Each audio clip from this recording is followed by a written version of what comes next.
ladies and gentlemen, I'm going to think about doing this. The only way we could make this work is if we did like a pre-sale thing. I threw away most of them because I'm like, who the hell would want one of these? You're looking at them. You're in The Running Man with Arnold.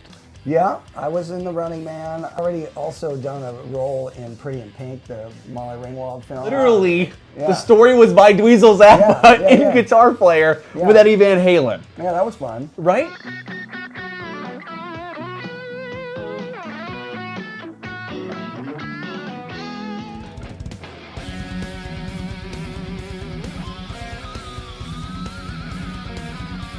Hey everybody, it's Derek over at Masters of Shred. And I'm just going to start off right now. If you don't subscribe to this channel, you don't know what you're missing. We appreciate the support and what you're about to see right now. We'll explain why you need to subscribe to this channel so you don't miss stuff like this. But here we are at the legendary Ryman in Nashville, Tennessee, the Music City, with one of the most ultra-versatile shred extraordinaires who has been killing it for decades. I'm talking about the legendary Dweezil Zappa. Yeah, where's that guy? Well, maybe you should play and we'll remember. Oh, well, I haven't warmed up, so this is going to be great.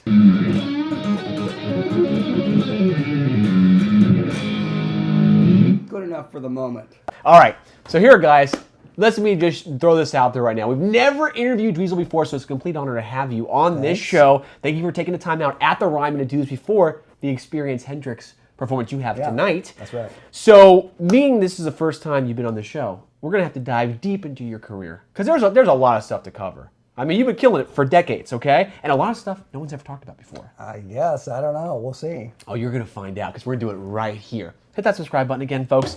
Let's kick it off, okay? Sure. A couple of years ago, I actually was on the internet, which sometimes you find a lot of good stuff and a lot of bad stuff, but I did find a series that you were in that I never knew even existed. Oh, yeah. Normal Life, probably.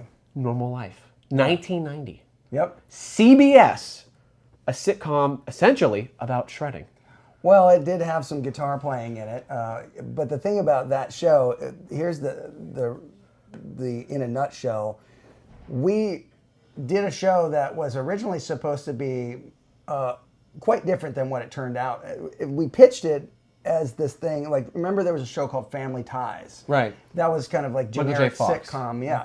So we sort of pitched this show as Addams Family Ties. So it was going to be more of like the weird family, where if you were to come over to the weird family, you'd be like, these guys are weird, but I can get into it. And they said, okay, great, let's do this show. As it ended up happening, they flipped it and said, let's do something different. Let's make you guys really normal and then have wacky neighbors. And suddenly it became Charles in Charge. So we were stuck doing the show that was not what we originally wanted to do. And the head writer of this show, the guy that was hired to do it, we didn't have any control over who was the head writer. It was the networks choosing this guy. Now imagine this. Would this ever make sense to you? If you're a guy that doesn't have hair, would you wear a hairpiece some days and some days not? Like a hat? Like a full head of hair and then no hair? That doesn't make any sense, no. So that's what this guy did. So clearly, like, mentally imbalanced, this guy. And he's writing stuff that was so schlocky that we were so depressed, you know? So when the show actually premiered, we went on to promote it and people would say, what time's it on? We're like, I don't know. Like, what day is it on? I don't know. Like, we were CBS dropped the ball with that one, huh? Well, so the show did not go to another season, which turned out to be a good thing. But that was, so there was some guitar playing and stuff in it. I did actually, in one episode, play the entire solo from one of my songs called Maybe Tonight on the Confessions record, the record that was co-produced by Nuno Betancourt. Right.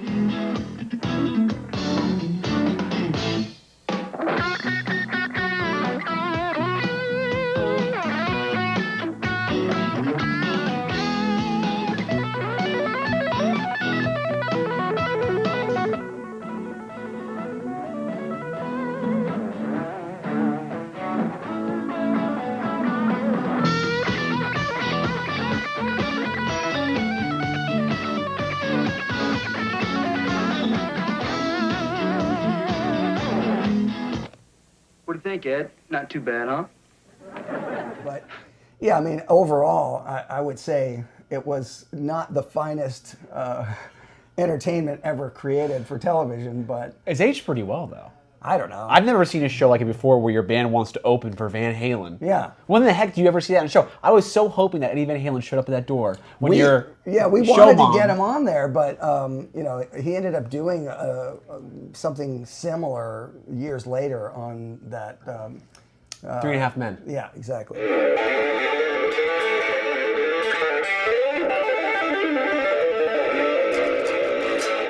Let's go. 2 burritos and a root beer float. Right? Did he ever mention you that episode? Did you ever watch it? No, but I saw it. Yeah. Did you saw it? Yeah. Eddie never saw his likeness portrayed in that movie, or sorry, in that show, because I remember the mom knocked on the door, but Eddie didn't answer. Just said, "Yeah." That's all it said. I'm like, "Did they really just show him?" I stopped what I was doing. I'm like, "Oh my gosh, Eddie actually in this?" No. Hey, yo, Eddie. You gotta listen to a tape. Okay. That's all it takes? He's afraid of me. Oh, Mr. Van Halen, let me first say I just love your wife's work. But you did have Rat on the Wall, backstage, written on the wall, with Extreme, and you even played a lick, Teacher's Pet. I probably did, yeah.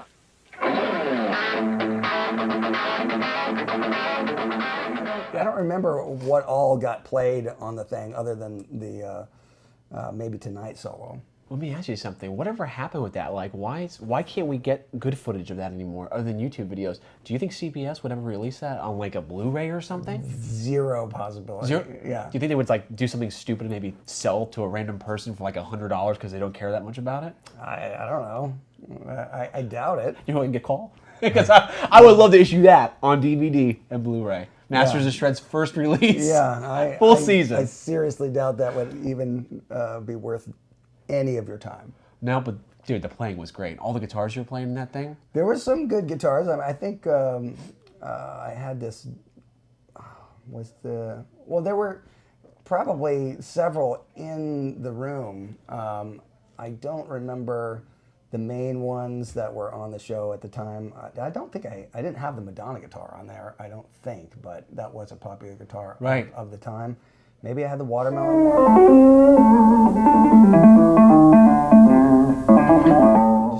I don't remember. Speaking about the Watermelon one, what the hell ever happened to that guitar? It's in a Hard Rock somewhere. You know what's crazy? There's a place out here that actually sells rock and roll shirts. Yeah. A lot of crazy old tour shirts. And they've had this shirt because I don't know if people really know how epic this is. It's a Dweezil Zappa Watermelon shirt where you're biting the guitar. Yeah. I've never seen that shirt in my life. Yeah. It's a medium. It would never fit me. And I'm heartbroken every time I walk by it. I'm like, oh my gosh, I'd buy this in a heartbeat. We had a couple of those that we sold on our last tour because I found some in my garage. Are you serious? Yeah. I threw away most of them because I'm like, who the hell would want one of those? You're looking at them. Yeah. Oh my gosh, I actually searched for that shirt. I'm like, does anybody have this shirt? I actually posted a video about it. Yeah. I took a video. I'm like, God, this is bigger. That's funny. No kidding. Yeah. God, that's incredible. Okay, so but that wasn't your first time on TV because fast forward a couple of years, '87, you were in The Running Man with Arnold. Yeah, I was in The Running Man. That was a brief little moment where I had just the one line, which is also a line that was in one of my dad's songs called "I'm the Slime." Don't touch that dial is what I ended up saying. Don't touch that dial.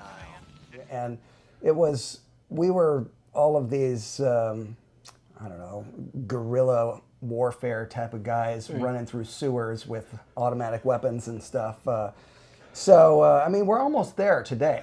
Right. It's like almost a skill that one would need to have at this point. Especially very soon, like within 30 days. Yeah. Yeah. But, so that was an interesting experience. But I do remember the highlight of being on the set at that time was they would do touch-ups for Arnold's makeup. And he was really into smoking cigars at the time, and he had this lighter that was about this big, but the flame was this big. So he would hit it, and it would go whoosh, this giant flame, and so that's probably the only thing I remember about the movie set. Really? Yeah. And Arnold's at the top of his game, right? So he already done Predator. Yeah. He's done so many movies. So you're literally one of the biggest action stars. Yeah. Next to Stallone. Yeah. And let me ask you, was that your first movie? I think I had already also done a role in Pretty in Pink, the Molly Ringwald film. So I was in that for one scene. I do remember that. Yeah. You were in that. Yeah, somebody asked me, my character's name is Simon, and they said, hey, Simon, what would you do if your dad came home a rich man?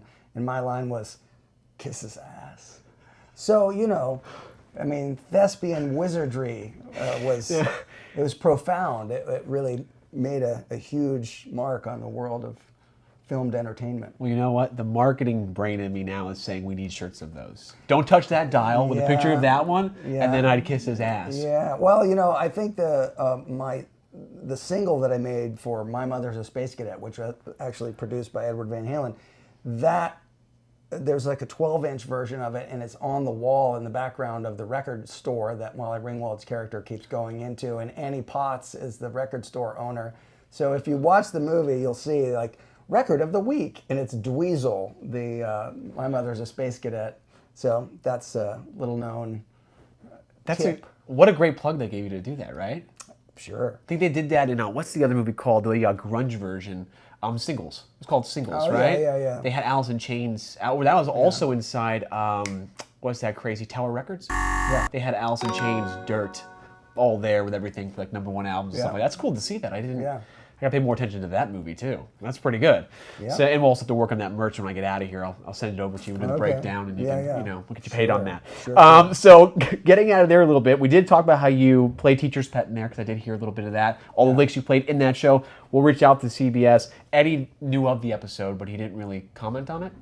I don't think so. I mean, I don't remember talking to him much about that. He was probably not real interested in network television at that time. I mean, his wife was doing network television at that time, so he had enough experience with TV, I think. Okay. Well, this next one's going to throw you for a loop here because I remember this vividly as a kid growing up in the 90s. Okay. And I don't think anybody's ever asked you about this. Okay, I'm going to say one name. You probably know where I'm going to go with this. Shelley Duvall. Oh, so yeah, I know the Rock and Rhymes fairy tale thing. Mother Goose. Mother Goose, yeah. Jeff Stein, who was a great filmmaker who made a lot of 80s videos as well, but he made the ultimate rock and roll film, The Kids Are All Right. And so he was doing that, and I had done a video with him for My Guitar Wants to Kill Your Mama.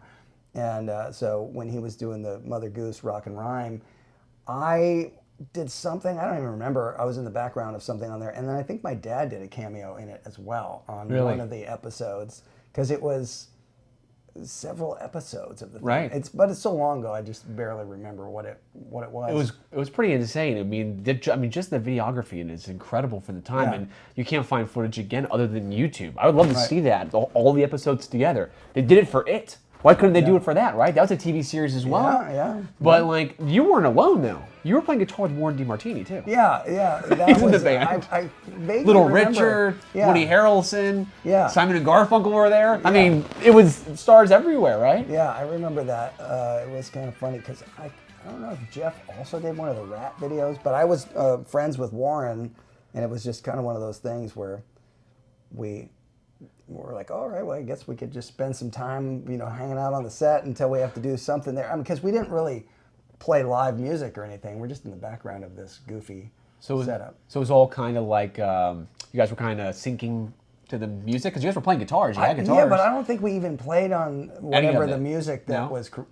Yeah, it was just us, just to be in the background. So you're not an original member of the band called The Dank, which was the metal band there? Yeah.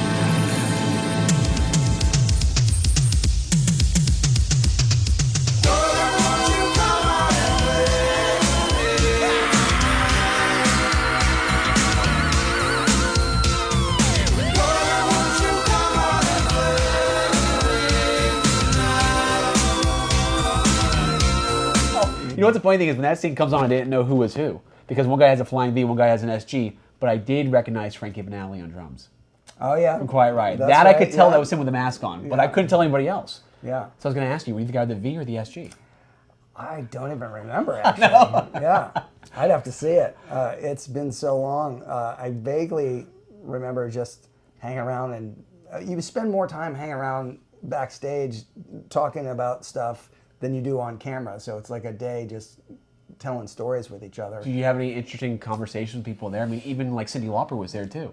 Yeah, I don't remember much of that stuff, to be honest. I mean, it's kind of almost like this Hendrix tour where there's so many people that come in and out. You're saying hi to people and you have a couple minutes here and you've got a funny story there, or oh hey, remember this, and it all happens, but then it doesn't really like stick unless there's some crazy event that brings everybody together.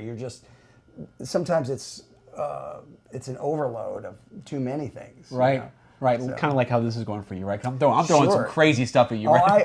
I mean, I definitely will remember most of this stuff, but not the intricate details of the day that we got there at 5 a.m. I had muesli for breakfast, you know. It's Right. like, yeah. Exactly. And going into something else too, we kind of go up a year, 1991, Confessions of a Deprived Youth. Oh, I had My Guitar Wants to Kill Your Mama record was before that, and it was on Chrysalis Records. That's right.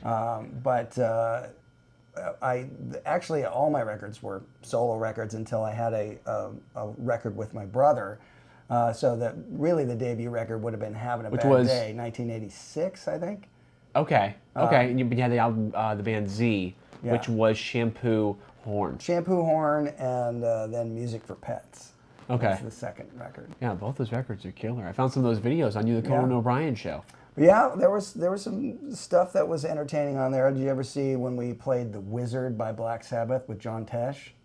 Where's that at? You find it on YouTube. Okay. It was on Conan. That was one of the things that we did. That was on there too. Okay, Yeah. so that's going to be put right here at Yeah. this moment. I'm going to put it up.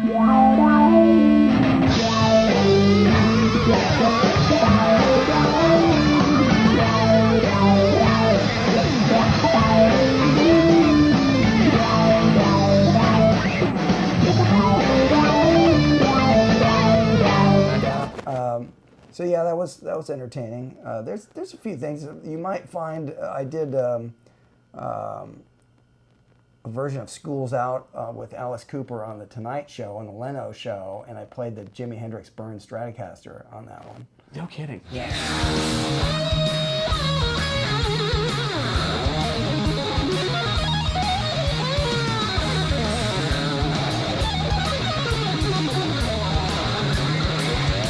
Look at the career here, man. All the shows, the people you play with, the movies you've been in. I mean, dude, it's Moments huge. in Time. I also played on "Smoke on the Water," the Pat Boone version with the big band.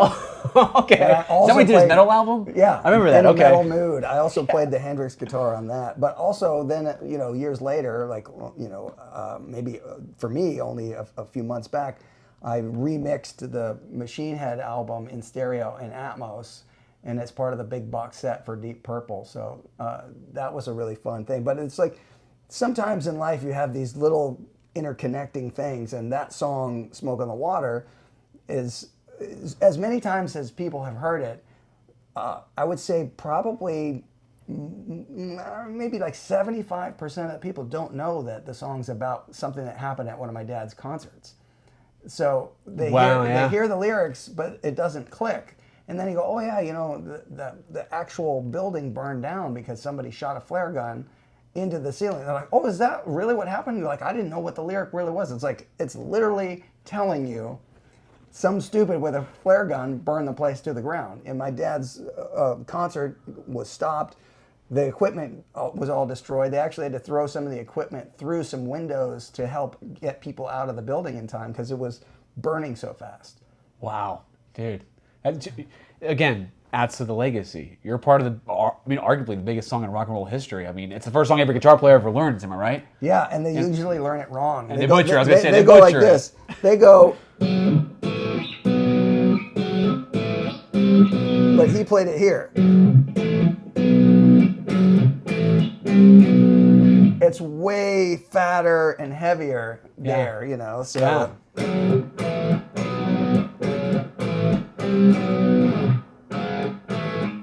Oh yeah. Weak. It is weak. Yeah. That's the noob way to do it. The Yeah. pro way to do is what you just showed. Yeah. Guitar teachers, wake up. That's how it's done, all right? 'Cause there's probably about 1,000 guitar teachers in the U.S. right now teaching that version. Of course. Of course. That's great. So going back to that album for you, though, right? Confessions of a Deprived Youth, right? Yeah. So you go back and listen to that. Nuno produced it with you. I can hear Gary Sharon singing on it too, right? Yeah. Well, the band Extreme they hadn't broken yet. That's true. It was right. It was same year as Porno Graffiti, but this was probably recorded maybe before that, right? So they just finished Porno Graffiti maybe a week earlier. I played on He-Man Woman Hater, a solo in the beginning of the song. Everybody is always confused. They're like, did you play the Bumblebee part? No, like that's the intro. But when the song starts, you hear a solo that's mixed very quietly in the mix in the front part of the song. That's me. But after they finished, then we had 2 weeks to make the Confessions record. Nuno stayed in town, and then we made this record. But the other guys sang background, so we kind of it was all the Extreme guys except Paul Geary. He wasn't really singing with the band. He was playing the drums. But all the Extreme guys were the main background vocalists on the record. But that record also has other guests on it. You know, Zach Wilde's on there, Steve Lukather, Tim Pierce. Who else played on? Zach Wilde's on this tour. So look at all these years later. Yeah. Guys on the same bill together. Isn't that crazy? Yeah. I mean, I feel like that's kind of what life is anyway. There's touchstone moments, and they all sort of interconnect. It's like some kind of a solar system in some way.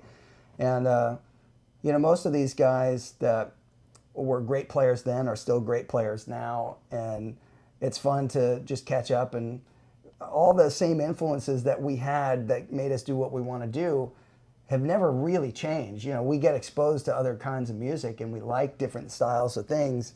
But when it gets right down to it, you talk to anybody that's into shredding guitar, you know, they could be into it as a kid, and then 30 years later, 40 years later, they can still connect to what that is, because there's something about it that it changed their perspective of life, and it made them into the person that they are. But the attention to detail of what it takes to actually be able to do those things, whether somebody likes the music or not, you can't deny that somebody has built incredible talent to be able to have that facility to do the thing. Like, you can't just be a guy that can play Yngwie stuff.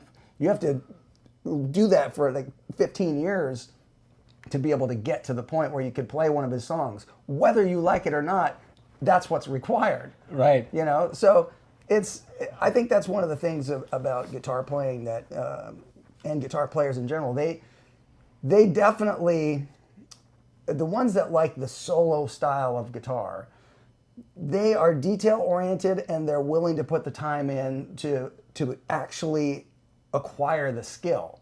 So there's something to that in terms of a life lesson or a life goal. You know, if you have it in your head that you can visualize it and you say, I'm going to do this, whatever it is, you know, it's great when somebody just says, okay, I'm going to go fully into this. And some people look at it like, oh, that's lame, you know, like who cares about what that skill is?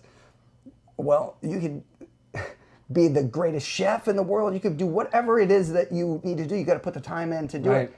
There's going to be somebody that likes what that thing is. It might not always be the thing that makes you have the comfortable financial lifestyle, but if you go full forward into the thing that you love, I'm all for it, you know? Yeah.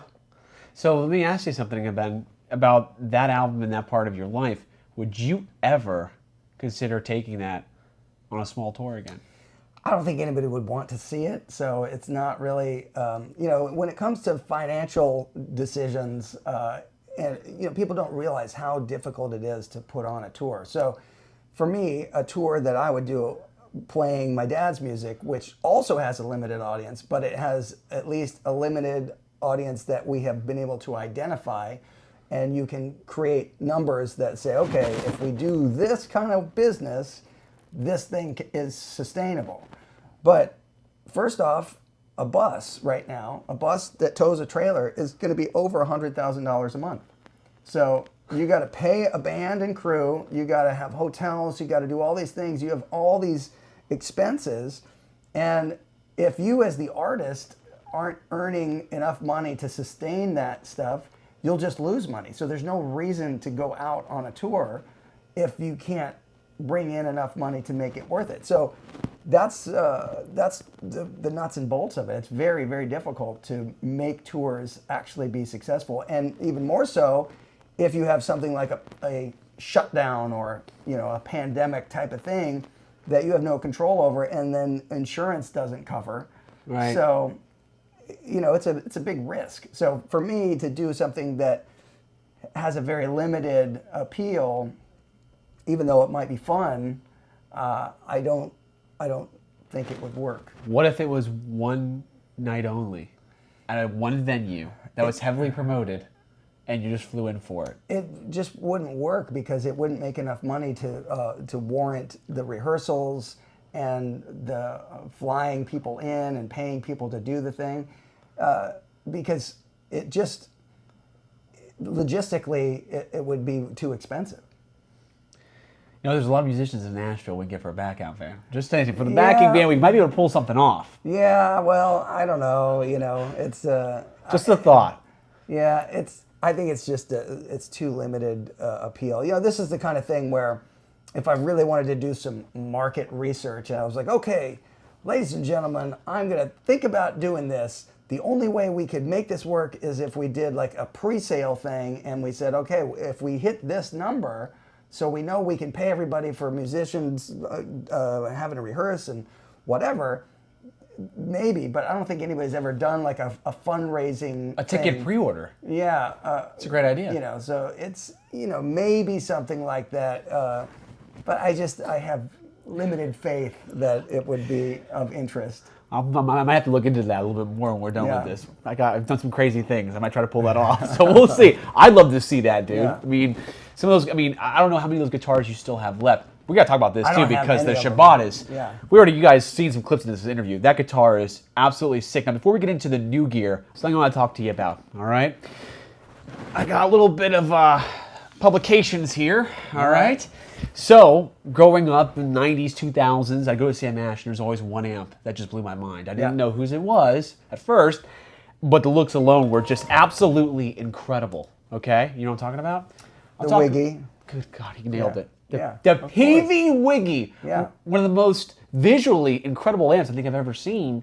I mean, dude, where did it all begin? Where'd you come up with that thing? So, the look of it came from the dashboard of an old Aston Martin.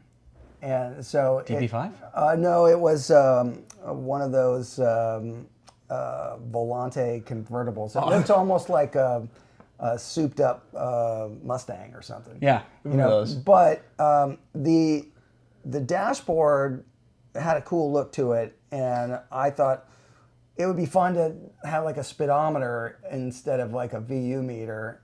And then we just thought of the look before we thought of the sound, but the sound was also not what I think people were expecting. It's a very versatile amp, but it's also not a tube amp. And so people get real snobby with what technology is. Like, oh, I can't play an amp if it's not a tube amp, or oh, I can't use a digital modeler.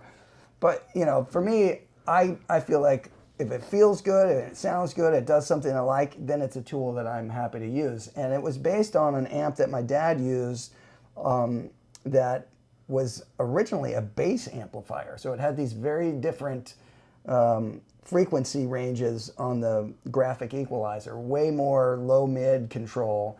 And I made it so that you could use the graphic in drastic ways. You could cut and boost in ways.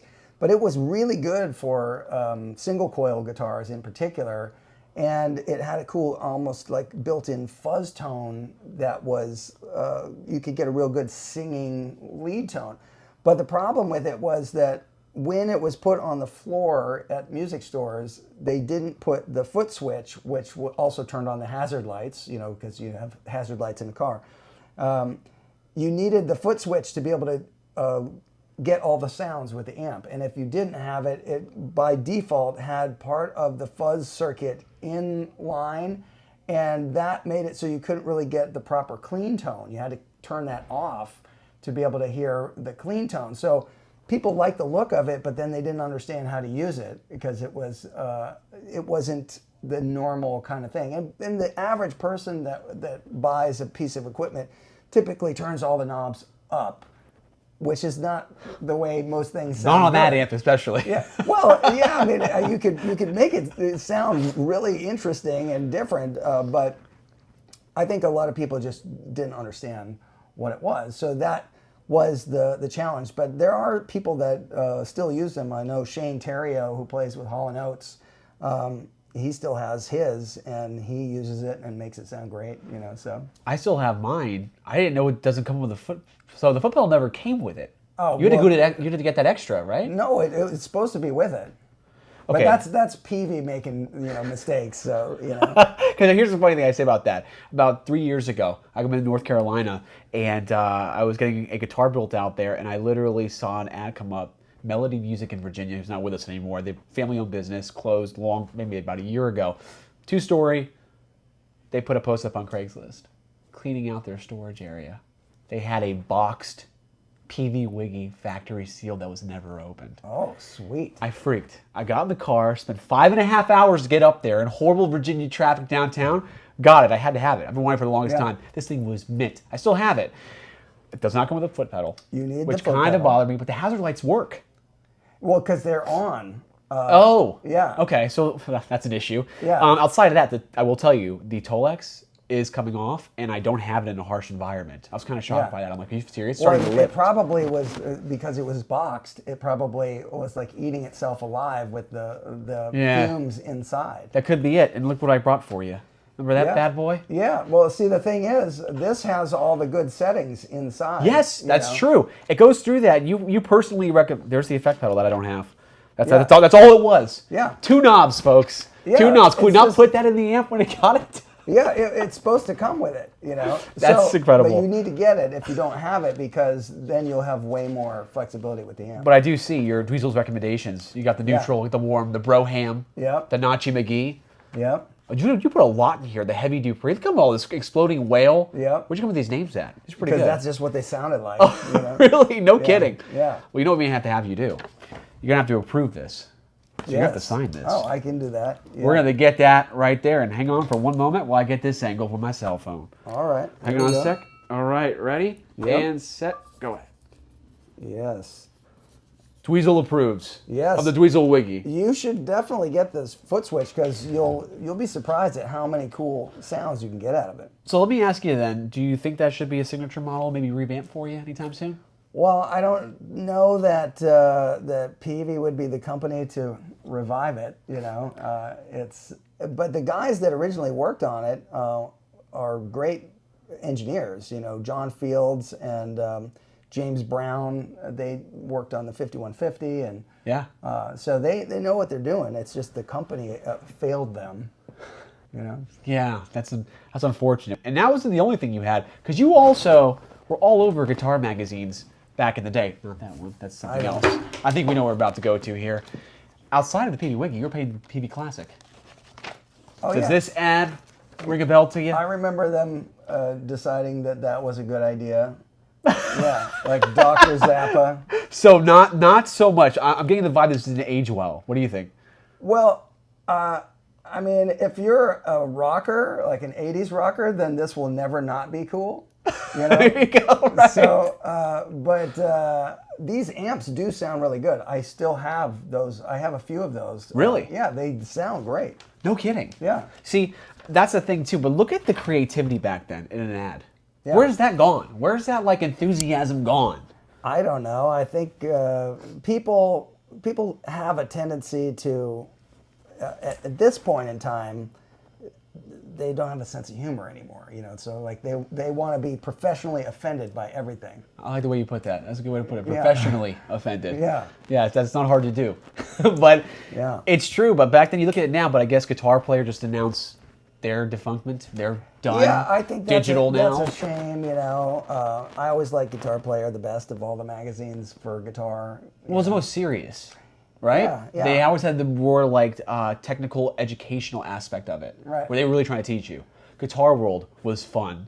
So. Yeah, but I feel like Guitar Player was more of the coveted thing to be a part of. Really, yeah. No, that's good. Well, this is definitely later down the road. I love that. I saw that ad. It's incredible.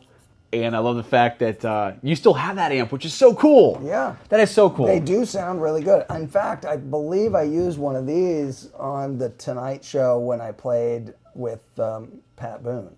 No kidding. Yeah. Wow. You just went straight in. What kind of effects are you running? I think I had a distortion pedal with it just to get a little extra gain when I needed it. But other than that, because it has a little reverb on it, and it was good. Wow. It's kind of like, it's a Fender Tweed style. It's not quite Marshall-y. It's a little bit more smashed. It's like more compressed, but you get a good sound out of it, And sometimes little amps record better than big amps, and part of that is if you just really think about the surface area. If you got a bigger speaker and you have a microphone, you're only getting part of the speaker, but you get a smaller speaker and you got a microphone, you're getting more of the speaker. So even as you go down into these really small things like a pig nose, my dad used to use those to record with. And you can get really interesting sounds out of them and use different kind of microphones because you're going to hear more of the detail and dynamic range. A smaller speaker. Yeah. Now, also, soon after this, you also did, because I was trying to find a magazine with you on the cover. Oh, I was on the cover of Guitar Player 2 or 3 times. Well, I know. Well, we have to start from the beginning. I was trying to find stuff in the 80s and 90s. Oh, I never was back then. Why not? I don't know. Well, you got pretty close.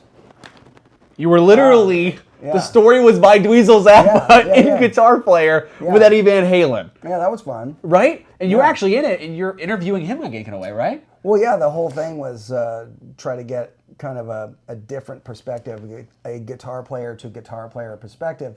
So the Balance record had just been completed, and Edward was starting to do the promotion for it. That's you right there, yeah. Yeah, and we were in the basement of my house that I grew up in. So we're at... This is in your house? That's in the house you I grew up in. Yeah. Get that on camera. That's pretty cool. Yeah. Wow. Wow. So you see the Mammy Nun, that's from my dad's record called Thingfish. And these are license plates that people had given my dad over the years that were just things that you bring home from tour. You're like, what am I going to do with this? So some Hang of them it on the wall. Yeah, so some of them were on the wall. But it was interesting because that was the first time that he also went back to playing many of the tracks with the original Marshall. So he's got some very good guitar sounds that are reminiscent of the early days on some of those. That was in '95, during that Balance era. Technically, when he's still, did he just go into Peavey, or was Peavey '96? Peavey was before that record. He still had some of the 5150, the 5150 stuff, but then it later transitioned to Fender making the 5150 stuff. But he was using the Marshall stuff during this time. Well, he did for some of the songs, yeah. You know what's crazy? I heard from a really good source, and I can't tell because I didn't want to be on the record saying it, but I was told that during that Balance tour, there was just a bunch of 5150s all over that stage. He was just using a rack of Plexis. Well, I don't know, because he didn't use more than one amp, really, unless he was slaving something, but that wasn't, like, his main thing, Right. So He had another secret recipe I think not a lot of people knew about, right? yeah, well, just his hands. The hands are a big part of that, right? Yeah. Exactly. It's amazing how hard it is for people to do anything. Because people think, like, you always compare Eddie to Randy Rhoads. They always go head-to-head, two totally different players. Yeah. But I could sound like Randy Rhoads faster than I could sound like Eddie Van Halen. And it's not as technical somewhat as some of the crazy shit Randy Rhoads is playing. Yeah. But it was that sound, that tone, that feel that, like, is so hard to replicate. What's weird about that, too, is, like, it is strange that they weren't actually friends. And I just learned about that, too. I saw that special they did where, like, apparently they really didn't like each other. And I'm like, I'm not even sure why or how. It is a shame, because it would have been cool if they did get along. But whatever, The ultimate addition to your Shred Den has arrived. Masters of Shred has teamed up with Sam Hill Customs to create the ultimate tribute to arguably one of the greatest rock bands to ever walk the planet with our limited edition Super Halen 1x12 Soldano amp. Each 1x12 cabinet and matching Soldano head housing is scientifically crafted with the highest grade materials to give you that monstrous tone that will light up the sky. Hand-draped in the pages of a vintage 1990 Van Halen comic book, no two Super Halen amps are the same. Each Super Halen cabinet is loaded with a 12-inch warehouse guitar speakers Green Beret 25-watt speaker hand-built in the USA, which is a massive upgrade from the Celestion G12M greenbacks that we had become so accustomed to. Also included with each amp is a hand-signed certificate of authenticity and matching mint-condition 1990 Van Halen comic book to display alongside your new favorite amp. Visit www.mastersofshred today to reserve your Super Halen amp before you can't get this stuff no more. That's true. Let me ask you, do you still have some of your Kramers? I do not. They're all gone. Yeah, I have retired many guitars, sold many guitars. You know, if something doesn't come out of a case for 7 years, it needs to go into the wild. Okay. So that people can use it, because I mean they're meant to be played. They're not just gonna sit there and do nothing. You know. That's true. So I still have more guitars than I play. Even before this last tour that I did, I needed to sell a bunch of stuff just to be able to pay for the tour bus. So I sold a bunch of guitars and equipment and stuff. I think you sold your green. What was that? I sold the green one. Was that a Jackson Charvel? It was. Yeah, it was one of the original, San Dimas made ones. I know that guitar. It's funny. When I saw that announcement you made, and I immediately went on that thing to go buy. I'm like, let me see if I can find something. Like, oh my gosh, that guitar's there. I'm like, maybe I should just sell a couple. Yeah, like and buy this one because this is an iconic, legendary guitar. Yeah, the Madonna guitar sold and a bunch of other stuff. And do you miss those guitars at all? No, because like I said, if it doesn't come out of the case, it's as if it doesn't exist. You know, it's funny. Nuno did say about his guitars, they always come home. So your guitars may come home to you. You never know.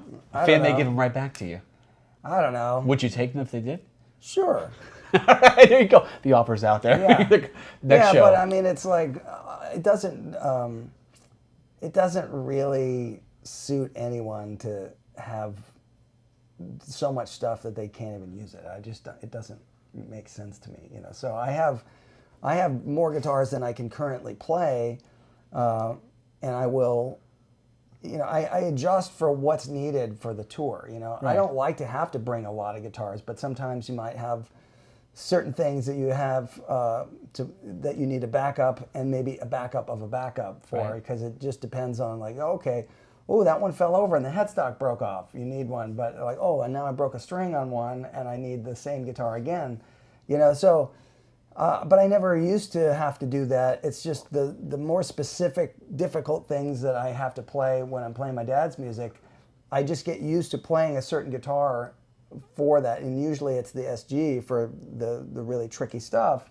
And if I don't have at least another one to go to if something were to happen or I broke a string or something, then I would be uncomfortable playing. Whereas before, a guitar is just a tool to me where even if it's not set up great, it makes me play a certain way, and I'm like, okay, I'm fine with that. I will use it for what it makes me feel like playing.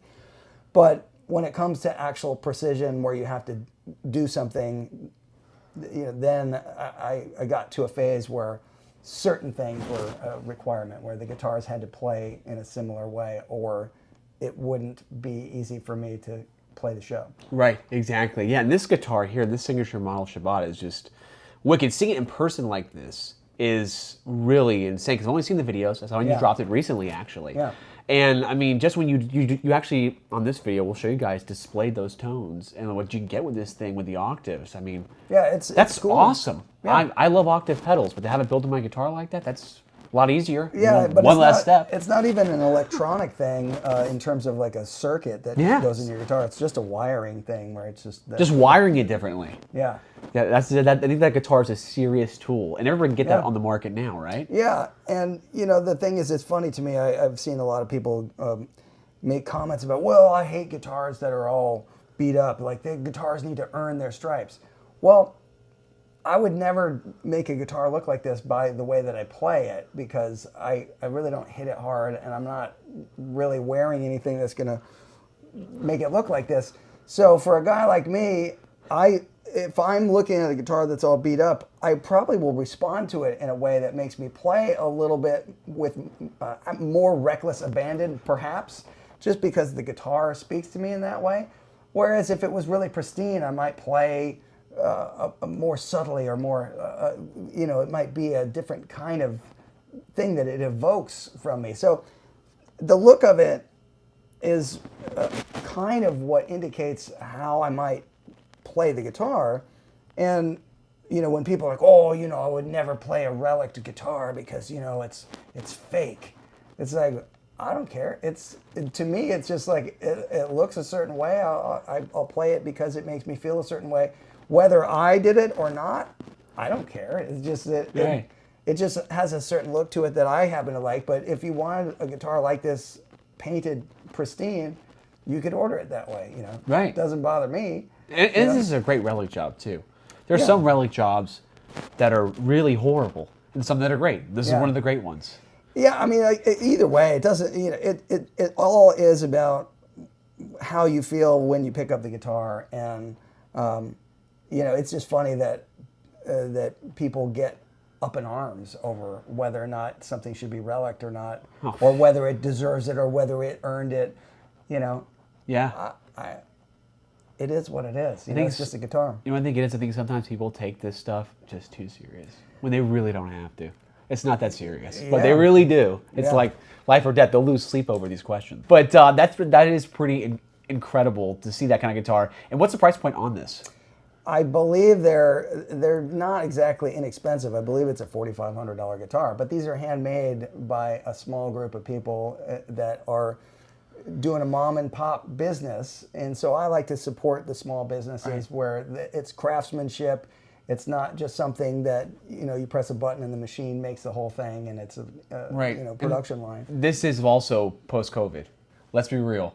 They say the inflation rate's like some small number. Dude, we have gone up 100% more price and everything, and it's normal. The $4,000 is the new $2,000 for guitars. It makes sense, and things are not what they used to cost. They're expensive, and you're right. People forget. If you want a guitar like that, handmade like that, how much that takes to make, how much money is in that time, labor. It's no joke. These guitars are not cheap. I mean, I have a guitar that I had, people had asked me about offering it because Justin Hawkins of The Darkness had played it as an Explorer, really big guitar. People say, where can I get one? Dude, this took a lot of time and money to make. Yeah. You guys, a lot of people, not everybody, but a lot of people want the guitar for like under $800. Right. I wish, maybe I could find a way to do that. I'm working on it, but it is tough. This is the new normal. Yeah. A normal life. Yeah. You see that? Yeah, it's an unbelievable segue. Yes, let's go back to that series real quick about this episode. No, I'm just kidding. Mm-hmm. Okay, let's talk about that. But now people can see you on the road right now. A part of the Experience Jimi Hendrix tour. You're going to be on it. I know this show right now in Nashville. I'm not sure how the setup's going to work. I know Zach bounced.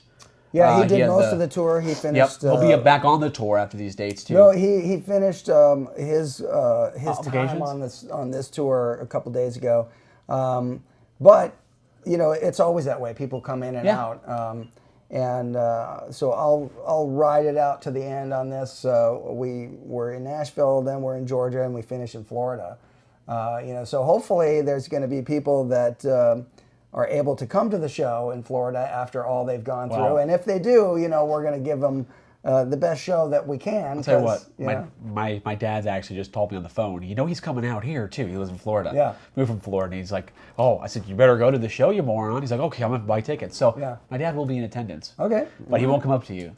Well, maybe he will. Maybe he will. You never know. Maybe hiding in the back. Yeah. No, I'm just kidding. He might. But I think you'll have a good turnout because Floridians love their entertainment. I'll tell you that. Well, I mean, the thing is, whether that storm went through there or not, we're always up for playing the music and helping people enjoy their time away from their life. That's what a concert is supposed to be. It's something that gives them an opportunity to do something different and enjoy something outside of their daily routine, and especially now if things are challenging or difficult, music sometimes is a real good cure for whatever is making you depressed or whatnot. So I think you know, we'd love to see anybody that comes to the show, because I mean, obviously it's been a lot that they've gone through, and back to back. Yeah, insane. So. Yeah. Anyway, yeah. And then now I'll kind of close it off. But also, we had a conversation before the interview started. You're starting to build up your YouTube, right? Yeah. All right, so where can everybody go subscribe to your YouTube? Let's put it in this video. It's just Dweezil Zappa. You know, I honestly don't know if it's got any other tag other than my own name. You know, because I know there are a few different things that pretend to be me. But you know, you'll see if there's ones that have more recent videos. It's my channel. You know? Right. I know you had the eruption video on there that you did a while back, but now you put it in, which is pretty good. So yeah, we'll have to plug you there. Follow, subscribe to his YouTube, subscribe to our YouTube. Follow us at Masters of Shred on Instagram. Where can people follow you on Instagram? Let's get that plugged too. It's just Dweezil Zappa, you know. It's simple. Only one. Yeah. Okay, so follow you there. They can check out your guitar. Shabat's making these. Each one's handmade. Yep. So are they made to order? Yeah. I mean, I think you can also do, if you don't want it relict, they won't mess it up for you. They'll just paint it, you know. So you can do that. But, you know, other than that, people can also find me just at dweezilzappa.com at my website and stuff. And we're going to be going back out playing my dad's music starting in January. So we'll have a tour that goes through Texas and Tennessee and Florida and stuff like that on that tour. So yeah, we should when you get back home, see if you can find me that Watermelon Dweezil shirt. I might. I need a large. I'll make a large work. I'll wear it in all these videos. You got my word. We'll make it happen. I can find one. Yeah. We'll bring that back. Listen, nostalgia's hot right now. You make that a design right now, you're going to sell a lot. I'll help you. I have a hard time believing that anybody would want that. You know. So I want to thank you a lot for doing this. Sure thing. I mean, literally, guys, this happened today. You reached out to me. Made it happen 2-hour notice. I put this stuff together. I think it came out pretty damn good. We're going to promote this interview. Subscribe to the channel. And follow Dweezil, okay? Get him on Instagram. Yeah. Subscribe, YouTube. Let's grow that page, all right? Help this man. We'll get you there. Don't worry. Sounds good. Those numbers will go up. So thank you guys again for tuning in. And stay tuned for some more Talking Shred.